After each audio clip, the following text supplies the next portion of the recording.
منازل کربلا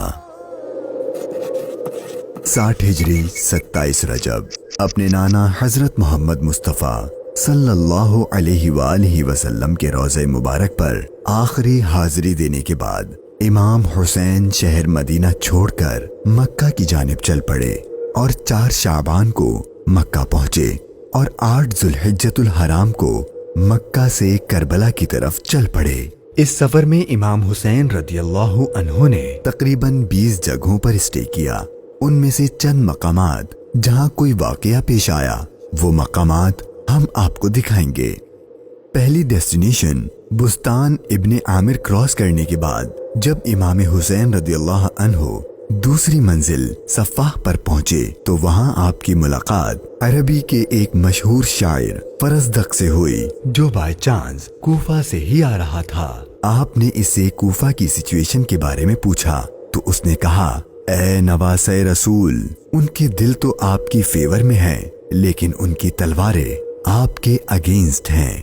امام حسین کا تیسرا اسٹے ذات ارق نامی سنسان اور ویران جگہ پر ہوا، جہاں ایک شخص بشیر بن غالب نے امام حسین کے قافلے والوں کو ٹینٹس لگاتے دیکھا تو وہ بڑا حیران ہوا۔ پھر اس نے آ کر امام حسین سے ملاقات کی تو دوران گفتگو امام حسین نے اسے اپنے سفر کا مقصد بتایا اور ساتھ اپنی شہادت کی خبر بھی دی۔ امام حسین کا چوتھا اسٹے حاجز تھا۔ اس مقام پر آل رسول نے کچھ دیر آرام فرمایا اور امام حسین رضی اللہ عنہ نے کوفہ والوں کے لیے ایک خط لکھا اور اسے حضرت قیس کے ہاتھوں کوفہ والوں کو روانہ کیا۔ 5ویں منزل بعض العیون اور 6ٹھی منزل خزیمیہ کو کراس کر کے امام عالی مقام جب 7ویں منزل زرود پر پہنچے تو آپ کو زہیر بن القیس نامی شخص ملے جو کہ حضرت عثمان غنی کے قریبی لوگوں میں سے تھے اور حج ادا کر کے آ رہے تھے۔ اس نے جیسے ہی امام حسین سے ملاقات کی تو اس نے اپنے گھر جانے کے بجائے امام حسین کا رفیق سفر بننے کو پریفر کیا۔ 8ویں منزل صالیبیہ پر ایک غمناک امام حسین کے انتظار میں تھی۔ یہی وہ مقام تھا جہاں آپ کے چچا زاد بھائی حضرت مسلم بن عقیل اور ان کے 2 بیٹوں کی شہادت کی دردناک خبر ملی۔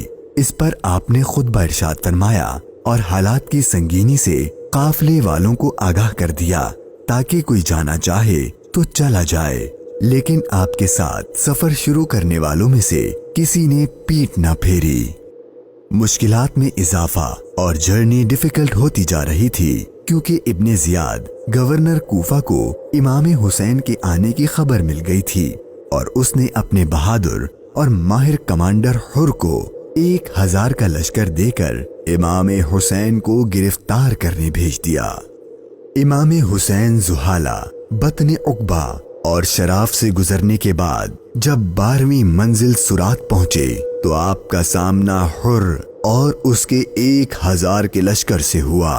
اس ریگستانی علاقے میں حر اور اس کے لشکر والوں کا پیاس سے برا حال ہو چکا تھا اور ان کے پاس پانی بھی نہیں تھا، تو امام حسین نے ان کو اپنے ہاتھ سے پانی پلایا۔ پھر آپ نے ان کے سامنے تقریر کی اور جب آپ ظہر کی نماز پڑھنے کے لیے کھڑے ہوئے تو آپ کے قافلے والوں کے ساتھ حر کے لشکر نے بھی آپ کے پیچھے نماز پڑھی۔ 13ویں منزل قادسیہ، یہ ہے ٹرننگ پوائنٹ۔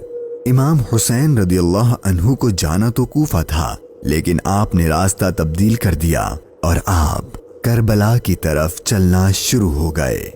امام حسین اپنی منزل شہادت کی طرف سفر کرتے ہوئے مغیثہ، عزیب الحجانات، بیدہ اور ذو حسم کے بعد جب 18ویں منزل قصر بنی مقاتل پر پہنچے تو شام ہو چکی تھی۔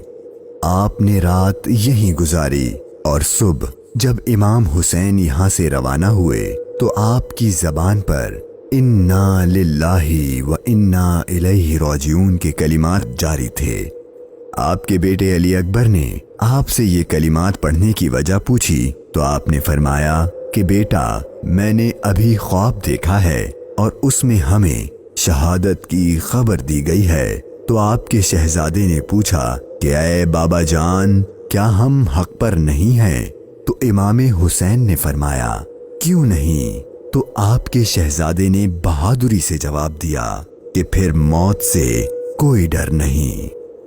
امام حسین کا سفر شہادت، سفر بقائے اسلام اپنے اینڈ کو پہنچنے لگا تھا۔ بس 2 اسٹاپ باقی تھے اور وہ ساری باتیں حقیقت ہونے والی تھیں جو بچپن سے آپ کی شہادت کے بارے میں مشہور تھیں۔ امام حسین جب اپنی سیکنڈ لاسٹ منزل نینوا پر پہنچے تو آپ کی آنکھوں کے سامنے بھی وہ سارا منظر گھومنے لگا جو آپ اپنے والد سے سنا کرتے تھے۔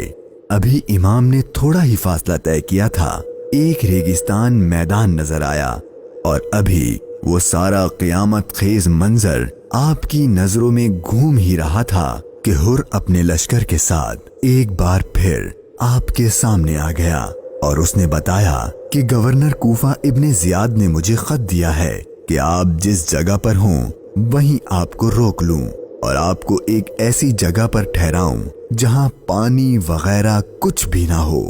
اور بالآخر آپ کا سفر اپنے اختتام کو پہنچا اور 2 محرم کے دن ابن زیاد کے حکم پر اس چٹیل ریگستانی میدان میں پورے قافلے اہل بیت نبوت اور ان کے اصحاب کو اس 1000 کے لشکر نے روک دیا۔ امام حسین نے دریافت فرمایا کہ اتنا تو بتاؤ کہ اس جگہ کا نام کیا ہے؟ تو جواب دیا گیا اس جگہ کو کربلا کہتے ہیں۔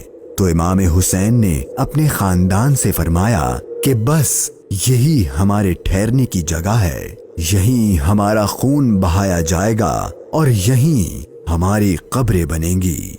یہاں یزیدی فوج کی گستاخیاں دیکھ کر امام حسین کو سب سے پہلے روکنے والے حضرت حر رضی اللہ عنہ امام حسین کی بارگاہ میں معافی مانگ کر حاضر ہوئے اور اپنی جان آپ پر قربان کر دی۔ یہی کربلا کا میدان آپ کے طویل سفر کی 20ویں اور آخری منزل تھی، اور 8 دن بعد اہل بیت اطہار پر ظلم و ستم کر کے آپ پر اور اہل بیت پاک پر پانی بند کر کے آپ کے ساتھیوں کو بھوک اور پیاس کی حالت میں شہید کر دیا گیا۔ اور 61 ہجری 10 محرم یعنی عاشور کے دن تپتے صحرا 3 دن کی بھوک اور پیاس اور سجدے کی حالت میں امام حسین کو شہید کر دیا گیا۔ انا للہ و انا الیہ راجعون۔